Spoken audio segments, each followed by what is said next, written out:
नमस्कार दोस्तों। जय हिंद। मैं निपुण आलम भाई डायलॉग मंच में आप सबका स्वागत करता हूं।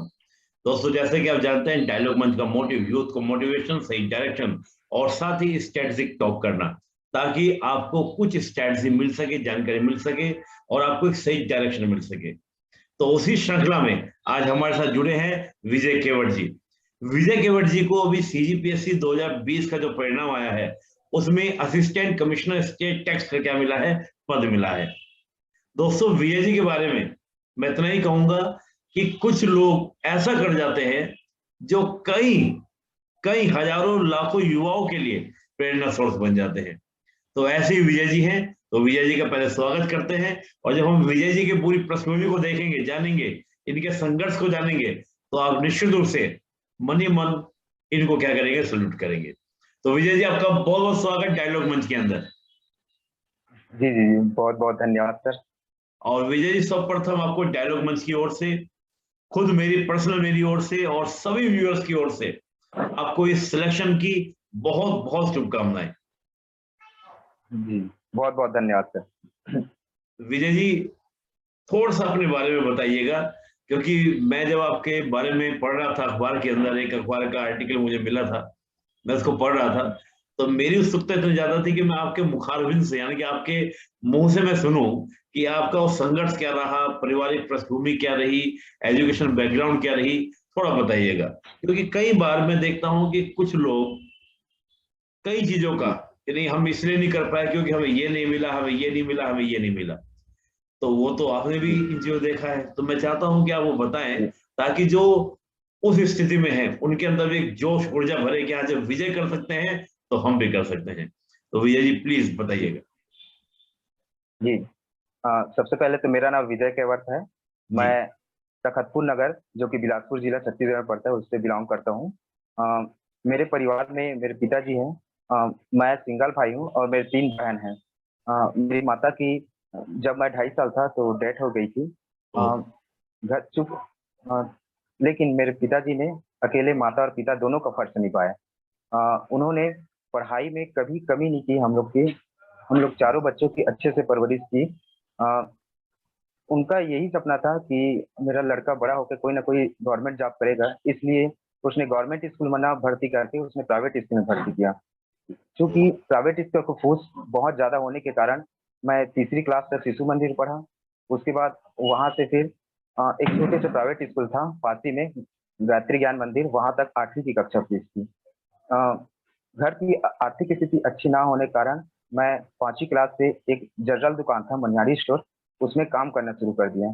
और इस बात को मैंने अपने पिताजी को नहीं बताया, क्योंकि पिताजी चाहते थे कि मैं ज़्यादा से ज़्यादा टाइम अपना पढ़ाई में दे सकूँ, ताकि अगर कोई भी दुकान में अगर काम करता हूँ, तो मन जो है आपका काम में लग जाएगा। मेरा बेटा अगर पैसा कमाने लग जाता है, तो पढ़ाई में ध्यान कम लगाएगा कहते हैं। तो जैसे ही हम लोग का स्कूल 7 से 11 बजे तक लगता था, मैं 12 बजे दुकान चले जाता था। 12 से लेकर 7 बजे तक मैं जनरल दुकान में काम करता था और पापा 8 बजे आते थे, जो कि पापा मेरे रिक्शा चालक थे। तो 8 बजे आने से पहले मैं 7 बजे घर आ जाता था। तो ऐसी 5वीं से 8वीं तक मैं एक जनरल दुकान में काम किया है। वहीं देखा कि बगल में एक टेलरिंग का शॉप था, जो कि सिलाई करते थे, तो मेरा इंटरेस्ट टेलरिंग पे पड़ा। फिर उन्होंने बताया कि आप टेलर काम करके एक अच्छा कला अपने अंदर निपुण कर सकते हो, जिससे आपका टाइम भी बचेगा और पैसा भी अर्निंग का ज़्यादा होगा, और किसी के अंदर भी आप काम नहीं करोगे। जितना टाइम ज़रूरत हो उतना टाइम आप आके कपड़ा बना सकते हो और अपना पैसा ले सकते हो। तो मैंने फिर जनरल दुकान को छोड़कर कक्षा 9वीं से टेलरिंग का काम शुरू किया और फिर एक गवर्नमेंट स्कूल में एडमिशन लिया। तो 9वीं, 10वीं और 11वीं, 12वीं मैंने गवर्नमेंट स्कूल तखतपुर से पास की। ओके। तत्पश्चात मैंने 12वीं के बाद पीएटी का एग्ज़ाम दिलाया और doctor C V Raman university से मैकेनिकल इंजीनियरिंग में अपनी ग्रेजुएशन कंप्लीट की। क्योंकि घर का बैकग्राउंड अच्छा ना होने के कारण और मैं पीटी में अच्छा रैंक स्कोर किया, तो वहाँ मेरा फ्री सीट में वहाँ एडमिशन हुआ और एक भी पैसा नहीं लगा ग्रेजुएशन के दौरान। उसके पश्चात 2017 से मैं सिविल सेवा के प्रिपरेशन में लग गया। ये मेरा चौथा अटेम्प्ट था जिसमें मैंने सफलता हासिल की। बिल्कुल। Thank you. विजय जी, सबसे पहले डायलॉग मंच की ओर से आपकी माता जी को नमन। और हम ये कहेंगे कि वो जहां भी होंगी वो इस समय बहुत प्रसन्न होंगी कि मेरे बेटे ने मेरा सपना पूरा किया। और वो जहाँ भी होगी सच्ची श्रद्धांजलि आपने उनको दी। और जैसा मैंने सुना आपके पूरा संघर्ष हो कि आपको बचपन से ही शिशु मंदिर में आप पढ़े, फिर आप दूसरे विद्यालय में गए, फिर आप गवर्नमेंट स्कूल में पढ़े, और सबसे बड़ी बात क्या थी कि फिर से ही इतनी समझदारी थी कि मैं पिताजी के साथ हाथ बंटवाऊं, आर्थिक रूप से सहायता करूं। ये बहुत बड़ी बात है। नहीं तो फिफ्थ के बच्चे आज हम देखते हैं, या उस दौर में जब आप थे आपके बात करें, तो फिफ्थ के बच्चे खिलौने में, खेल इनमें रहता है, और आप उस समय अपने आप को परिवार की आर्थिक पृष्ठभूमि, आर्थिक स्थिति बेटर हो उसके लिए आप काम करते थे। फिर ग्रेजुएशन में भी देखिए कितना आपने अच्छा से किया कि आपको कोई आपकी फीस नहीं लेगी और आपने एक मैकेनिकल इंजीनियरिंग का पूरा कोर्स कर लिया। तो कहते हैं दोस्तों, हालातों का रोना वो रोते हैं। दोस्तों हमेशा बोलता हूँ कि हालातों का रोना वो लोग रोते हैं जिनके इरादों में दम नहीं होता। जिनके इरादों में दम होता है वो हालात को अपने अकॉर्डिंग मोड़ देते हैं। तो ऐसे हैं विजय केवट जी। विजय जी, मैं ये भी देख रहा था कि आपने 4 बार प्री दिया और चारों बार आपका प्री निकला। जी सर। तो आप तो प्री के एकदम मास्टर ब्लास्टर हो गए कि चारों बार आपने प्री को एकदम से पहली बॉल को तो आपने हमेशा छक्का मारा। बाद में नहीं हो पाया वो बात अलग है कि ठीक है, लेकिन इस बार आपने फाइनल सिलेक्शन ले लिया। तो पहले तो मैं प्री के बारे में पूछना चाहूंगा कि प्री की ऐसी क्या आपके पास रणनीति थी कि चारों बार पहली बार आपको कभी दिक्कत ही नहीं की आपको।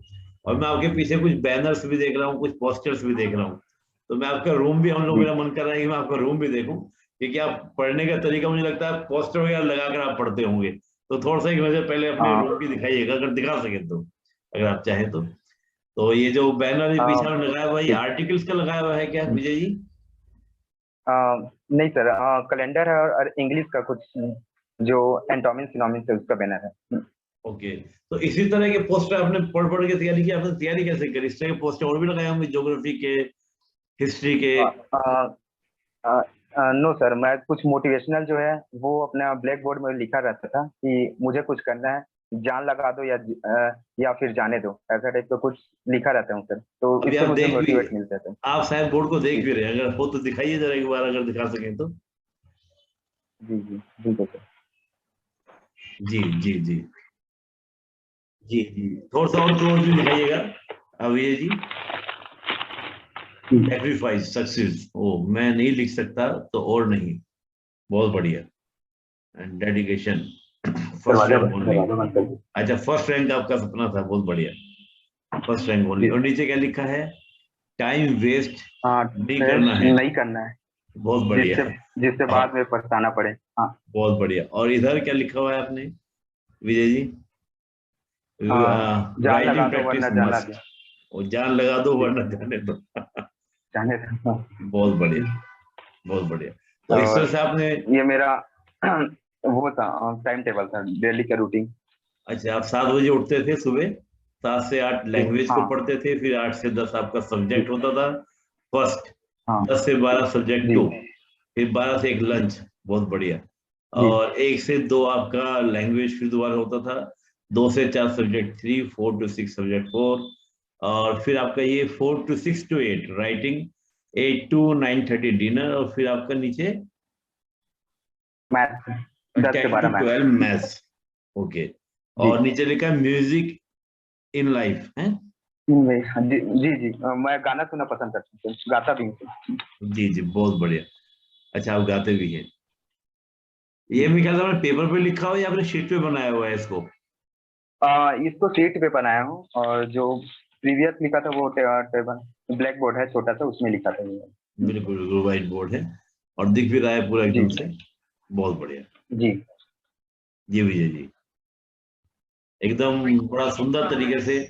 और ये बड़ा अच्छा लगा कि टाइम टेबल में देखा कि स्टूडेंट्स लगा लेते हैं रूम के अंदर, और सुबह 4 बजे उठेंगे, फिर हम लोग 4 से 5 बजे तक ये करेंगे वो करेंगे, लेकिन वो कभी पूरा होता नहीं है।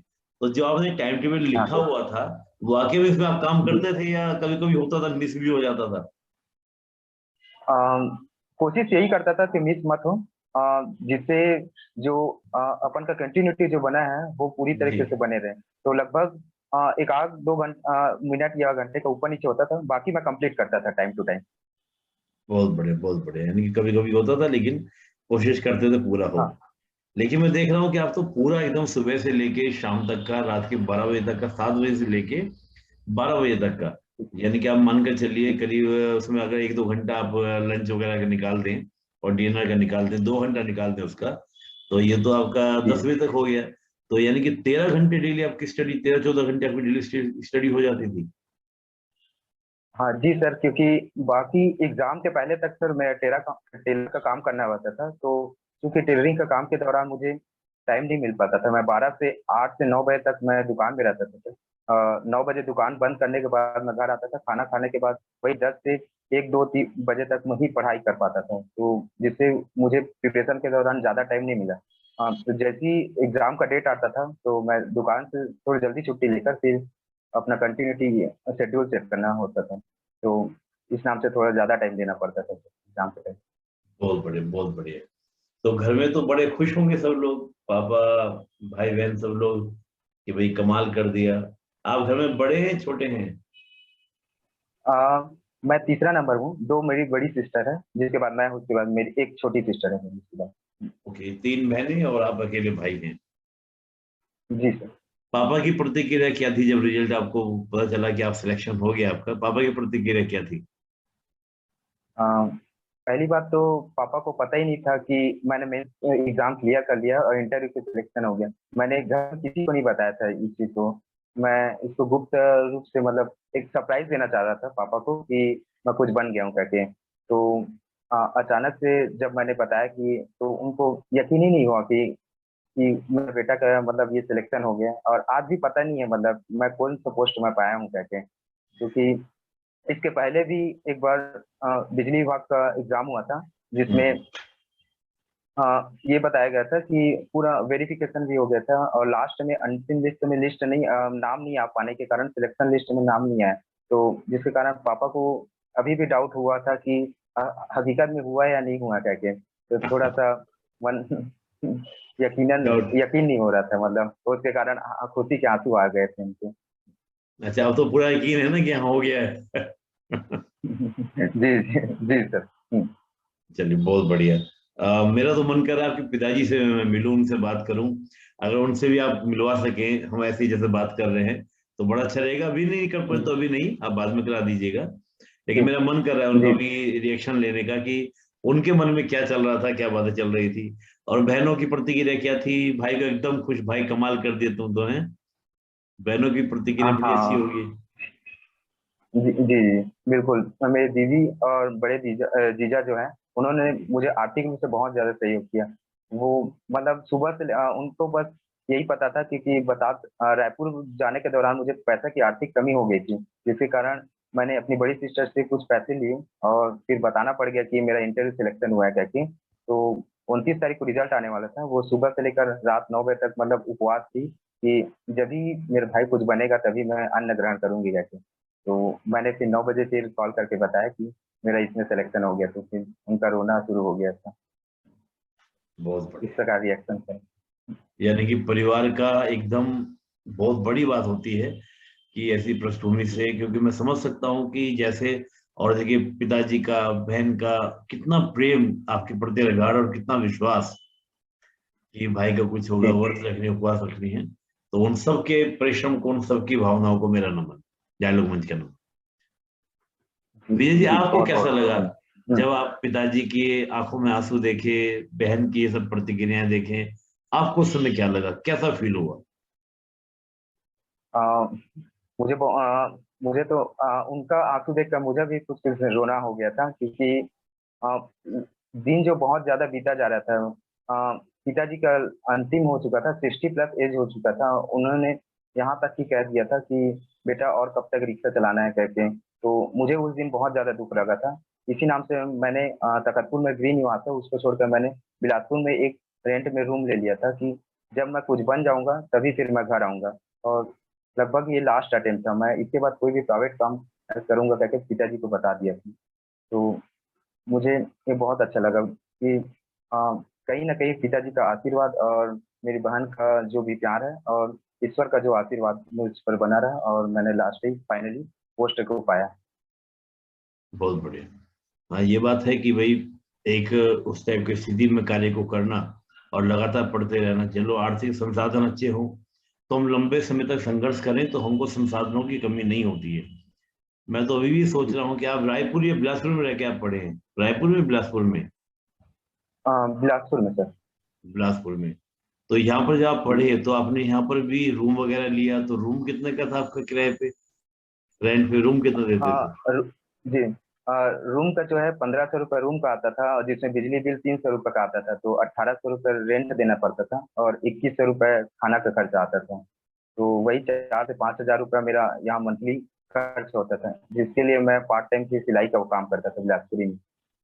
अच्छा, यहाँ पे मतलब बिलासपुर में कार्य पढ़ते हुए भी आप ना पार्ट टाइम अपना काम करते थे? जी सर। तो यानी कि आपने घर से पैसा नहीं लिया, पढ़ाई करते समय भी नहीं। सारा खर्चे यहीं से निकाल नहीं लेते थे? सर। हाँ सर। बहुत बढ़िया। चलो ये तो अच्छा है कि आप सेल्फ डिपेंडेंट पहले से रहे, और जैसा आपने कहा आप क्लास फिफ्थ के बाद से ही आप सेल्फ डिपेंडेंट रहे। जी जी। आप क्या कहना चाहेंगे उनके लिए जो वाकई में जिनके पास में आर्थिक संसाधनों की समस्या होती है, उन सब के लिए क्या कहना चाहेंगे? क्योंकि आपने तो रूबरू उस चीज को फेस किया है। और जैसे ये पिताजी का अपनी इमोशनल बात कही कि बेटा मैं कब तक रिक्शा चलाऊंगा, तो ऐसे में जो स्टूडेंट्स होते हैं टूट से जाते हैं। उनको लगता है कि हमारा जीवन तो निरर्थक है, हम अपने पिताजी को सुख नहीं दे पा रहे, आनंद नहीं दे पा रहे। तो वो कहते हैं ना, उसी समय उसी तरह के ख्यालात में, उस तरह के मूड में खो जाते हैं, और पढ़ाई कहीं ना कहीं डिस्टर्ब हो जाती है। तो ऐसे में आपने अपने आप को कैसे संभाला? मेरी बड़ी सिस्टर जो बोलती थी, मुझे मतलब तुम पर पूरा विश्वास है कि आज नहीं तो कल के डेट में कोई भी मेरे भाई जो है बड़ा ऑफिसर जरूर बनेगा। इसी धारणा को आगे बढ़ाते हुए मैंने मन लगाकर कुछ पढ़ाई किया, और एकदम दृढ़ निश्चय तो था, आज नहीं तो कल के डेट में मैं बनूंगा ही कैसे। और इसी दृढ़ निश्चय, हार्ड वर्किंग और पेशेंस से मैंने फिर आज ये सफलता हासिल की। और जैसे विजय जी हम बात करें, 4 बार चौथा ये प्री था आपका, और लास्ट में आपका हुआ। जी तो जब 3 बार आप तैयारी जी कर रहे थे, कभी नेगेटिविटी नहीं आई इतने लंबे समय से तैयारी करते हुए कि पता नहीं मैं जी गलत तो नहीं कर जी रहा हूँ, टाइम वेस्ट तो नहीं कर रहा हूँ, कुछ और कर लिया होता? क्योंकि साथ के काफी लोगों की शादी हो गई होगी, क्योंकि एक होता है ना समाज के अंदर, और तमाम तरह के प्रेशर्स होते हैं, आपकी शादी की चर्चाएं होंगी, बहुत सी बातें होती हैं समाज में, परिवार में। उस समय आपने कैसे मेंटेन करा अपने आप को? जी बिल्कुल। डायरेक्शन तो चेंज करने का मन हुआ था जब 17 में मैंने प्रीलिम्स पास किया था और मेंस नहीं निकला, पुनः फिर 18 में प्रीलिम्स पास किया, मेंस नहीं निकला। तो कहीं ना कहीं मेरे मन में ये आया कि मेरे से पीएचडी नहीं हो पाएगा, तो मैंने सोचा क्यों ना, शिक्षा कर्मी का पोस्ट बहुत ज़्यादा लिखा जा रहा है, तो मैं क्यों ना बीएड कर लेता हूँ करके। तो इस साल मैं बीएड का फॉर्म भी डाल दिया था। और ओके। इसके इसके साथ ही जस्ट 2 साल पहले मैंने फिर स्टेट का एग्ज़ाम क्वालिफाई किया, और मैंने हिस्ट्री में फिर एमए किया, और एमए में ही अपना स्टेट क्वालिफाई किया। तो कहीं न कहीं बैकअप प्लान के तहत मैं असिस्टेंट प्रोफ़ेसर या तो टीचिंग लाइन में जाने का सोच रहा था तो। बहुत बढ़िया, यानी कि अपना बी प्लान तैयार कर लिया था कि नहीं होता है तो अपना टीचिंग लाइन में अपना अपना करियर को आजमा लेंगे। बहुत जी, बढ़िया, बहुत अच्छा। चलिए अब हम बात करते हैं परीक्षा के ऊपर। और मैं डेफिनेटली कह सकता हूँ विजय जी, जैसे अभी आपने पूरा अपना संघर्ष बताया, ये संघर्ष वाकई में बहुत से एस्पिरेंट्स के लिए एक प्रेरणा का कार्य करेगा। और जी। अब हम बात करते हैं प्री के बारे में। 4 बार प्री आपका निकला, तो प्री के लिए आपकी क्या स्ट्रेटजी थी, जो प्री के एकदम आप तो मास्टर ब्लास्टर हो गए एकदम से? अ, प्री का मेरा स्ट्रेटजी ऐसा था, मैंने प्रीवियस ईयर के जितने भी क्वेश्चन पेपर थे जो 2002 से लेकर पूरा, जैसे 2017 पीएससी दिलाया तो 2016 तक के पूरा क्वेश्चन पेपर पहले से मैंने सॉल्व कर लिया था कि जी। कौन से साल में कैसा टाइप का क्वेश्चन पूछा जा रहा है। हाँ, उसके हिसाब से फिर मैंने थ्योरी, जो अलग-अलग सब्जेक्ट का थ्योरी नोट्स तैयार किया और ऑब्जेक्टिव सॉल्व किया। बस ये 3 काम किए, previous year question paper, theory और उसके बाद ऑब्जेक्टिव। अ, और कोशिश यही किया कि ज़्यादा से ज़्यादा टेस्ट सीरीज़ जो है जॉइन करके जो मन में डाउट है वो क्लियर कर सकूँ। तो मेरा प्रीलिम्स की स्ट्रेटजी ऐसी रही। ओके, यानी कि टेस्ट सीरीज वगैरह आपने पूरा दिया जितना आप कर सकते थे, और टेस्ट सीरीज को करते जी, हुए आपने इसको पूरा पूरा अच्छे से तैयार किया। जी। तो पहले टाइम से आपने टेस्ट सीरीज देना शुरू कर दिया था, पहले टाइम से ही, या दूसरे टाइम में ऐसा कुछ किया, या फर्स्ट टाइम से ही? हाँ, नहीं, नहीं, 2017 में मैंने तो टेस्ट सीरीज़ नहीं दिया था, क्योंकि मुझे आइडिया नहीं था कि क्वेश्चन पेपर कैसा टाइप का आएगा, और ज़्यादा मतलब जब 2017 पीएससी दिया तो पेपर एकदम ही ज़्यादा हार्ड आया था, मतलब पता ही नहीं था कि ऐसा टाइप का भी हो सकता है। आर्थिक सर्वेक्षण से ज़्यादा क्वेश्चन पूछ दिया था, डाटा वाला क्वेश्चन। तो चूँकि मैंने घर में जैसे ही घर में आया तो एकदम रोना गाना हो गया कि मेरे से सिर्फ 55 क्वेश्चन ही अटेम्प्ट हुए हैं कहते। तो मेरी छोटी सिस्टर और पापा दोनों मतलब जब रो रहा था तो एकदम चुप कराने पड़ गए थे कि कोई बात नहीं, इस बार नहीं हो जाएगा, अगली बार। लेकिन सुबह ही पता चला कि क्वेश्चन पेपर ही कठिन आया था। तो फाइनली प्री का एग्जाम जो है क्लियर हो गया। ओके, बहुत बढ़िया। चलिए, प्री के बारे में हमने बात करी। अच्छा, प्री के बारे में बात करें, जो 2017 में आपका प्री तब भी निकला, तो आपने नोट्स वगैरह जी। बना के तैयारी शुरू की थी या पहले केवल प्री पर फोकस किया, मेंस की तैयारी पहले की थी? आपने कैसे स्ट्रेटजी बनाई पूरी परीक्षा की? अ, पहले तो मैंने सब प्री के लिए ही नोट्स पहले तैयार किया था, क्योंकि 16 से जैसे इंजीनियरिंग पास आउट हुआ सर, उसके बाद पहले तो 4-5 महीने तो इधर-इधर भटकते रहा कि करना क्या है एक्चुअली में लाइफ में, मतलब इंजीनियरिंग लाइन में जाना है या फिर और कुछ दूसरा काम करना है या टेलरिंग काम करते रहना है। तो मैंने फिर एक मेरे पड़ोसी थे जो तहसीलदार हैं अभी, राकेश देवांगन करके, तो जी। उनसे फिर संपर्क किया, देखा कि वो पढ़ रहे थे, तो फिर मैं उनसे जाके पूछा कि क्या क्या चीज़ पढ़ रहे हैं? तो फिर बताया कि सिविल सेवा की है, इसको पढ़कर आसानी से आप बन सकते हो करके। तो फिर मैंने उससे थोड़ा-सा गाइडलाइंस लेके फिर अपना जो है सिविल सेवा की प्रिपरेशन स्टार्ट किया। तो फाइनली मैंने पहले तो प्रीलिम्स एग्ज़ाम के लिए पहले स्ट्रेटजी बनाई। ओके, यानी कि पहले प्री को आपने पढ़ा, फिर बाद में मेंस की ओर बढ़े। जी, जी। तो ये कह सकते हैं हम लोग कि अगर थोड़ा सा, अच्छा आप क्या कहेंगे कि क्या रणनीति होनी चाहिए? ये तो आपने अपनी स्ट्रेटजी बताई, आपके अकॉर्डिंग जी, अगर आप सजेशन देंगे किसी को, जैसे आपने कहा कि एक तहसीलदार थे, उन्होंने आपको बताया, आपने अपनी तैयारी को प्रारंभ किया, तो मान लीजिए जो जी। एक्सपीरियंस फ्रेश है, जो तैयारी करना शुरू करना चाह रहे हैं, उनके लिए आप क्या जी। एडवाइस करेंगे? कैसे तैयारी करनी चाहिए, प्री से, मेन से, कैसे? अ, मेरा ऐसा कहना है कि जो सब्जेक्ट प्रीलिम्स और मेंस दोनों में कॉमन हो, उस सब्जेक्ट को मेंस के हिसाब से आप तैयार कीजिए। जैसे बहुत हिस्ट्री है, बढ़िया। कॉन्स्टिट्यूशन है, छत्तीसगढ़ है, ये सब्जेक्ट को दोनों जो सब्जेक्ट कॉमन है उसको मेंस के हिसाब से आप प्रिपेयर कर सकते हो। क्योंकि ओके। क्योंकि मेंस के टाइम में आपको ज़्यादा समय नहीं मिलता, तो राइटिंग पे और दूसरा चीज़ राइटिंग प्रैक्टिस जो है मस्ट होता है। इसके कारण ज़्यादा से ज़्यादा समय वो राइटिंग स्किल में दीजिए। मेरा 3 बार प्रीलिम्स मेंस नहीं निकालने का यही रीज़न था कि मैं राइटिंग स्पीड बहुत कम करता था, सिर्फ़ पढ़ने का कार्य करता था और लिखने का कार्य बिल्कुल नहीं करता था। इसके नाम से मैं 3 घंटे का जो एग्ज़ाम होता है मेंस एग्ज़ाम में, उसमें मैं क्वेश्चन अटेम्प्ट नहीं कर पाता था, जिसके कारण मुझे सिलेक्शन सिलेक्शन नहीं हो पाया। अंतिम में मैं जब 2020 में जब कोरोना लॉकडाउन था, तो उसमें कोशिश यही किया कि ज़्यादा से ज़्यादा मैं राइटिंग प्रैक्टिस कर सकूँ और फिर फाइनली 2020 में मेरा सिलेक्शन हुआ फिर। बहुत बढ़िया। यानी कि जो कोरोना का टेन्योर था, जिस समय पूरे विश्व में नकारात्मकता भी हावी हो रही थी, लोग परेशान भी थे, तो आपने अपने आप को संभाला उस नकारात्मकता में और रचनात्मक कार्य में लगाया, खूब प्रैक्टिस की और उस बार ये कमाल आपने करके दिखा दिया। जी। तो कोरोना का जो टाइम आपको मिला, उसका आप यूज आपने किया, उसको आपने मिसयूज नहीं किया, परेशान नहीं हुए, उसको आपने यूज किया। चलिए, बहुत अच्छा। जी। जी। तो आपका सजेशन यही है कि जो कॉमन पेपर हैं, उनकी तैयारी प्री मेंस दोनों हाँ। मिलकर करनी चाहिए। प्री के लिए टेस्ट हाँ। सीरीज, मेंस के लिए बात करें तो मेंस के लिए खूब आप राइटिंग प्रैक्टिस करें तो आपका मेंस हो जाएगा। जी। इंटरव्यू कैसा जी। रहा विजय जी आपका? साक्षात्कार कैसा रहा? इंटरव्यू बहुत अच्छा था, वहाँ का माहौल अच्छा था, मुझे सोनवानी सर का बोर्ड मिला हुआ था। अ हालाँकि क्वेश्चन आंसर में थोड़ा-सा ऊपर-नीचे हुआ, लेकिन सकारात्मक रूप से मैंने सभी क्वेश्चन का लगभग आंसर दिया। तो बहुत बढ़िया। बहुत अच्छा माहौल रहता है। जी। क्वेश्चन किस तरह के थे? आपके बायोडेटा से ज्यादा थे या करंट अफेयर्स या फिर सिचुएशनल क्वेश्चन, अ किस तरह क्वेश्चन ज्यादा थे? पहला तो मेरा जो सरनेम है विजय केवट, तो मत्स्य पालन से रिलेटेड केवट समाज का मुख्य व्यवसाय होता है मत्स्य पालन, तो उससे रिलेटेड कुछ क्वेश्चन था। दूसरा क्वेश्चन, मेरा तखतपुर जो है बिलासपुर जिला से बिलॉन्ग करता हूँ, इसके नाम से बिलासपुर से कुछ रिलेटेड क्वेश्चन था, जैसे बिलासपुर में प्रसिद्ध डैम कौन सा है? तो जो खूटा घाट है, वहाँ का पानी कहाँ-कहाँ सप्लाई होता है?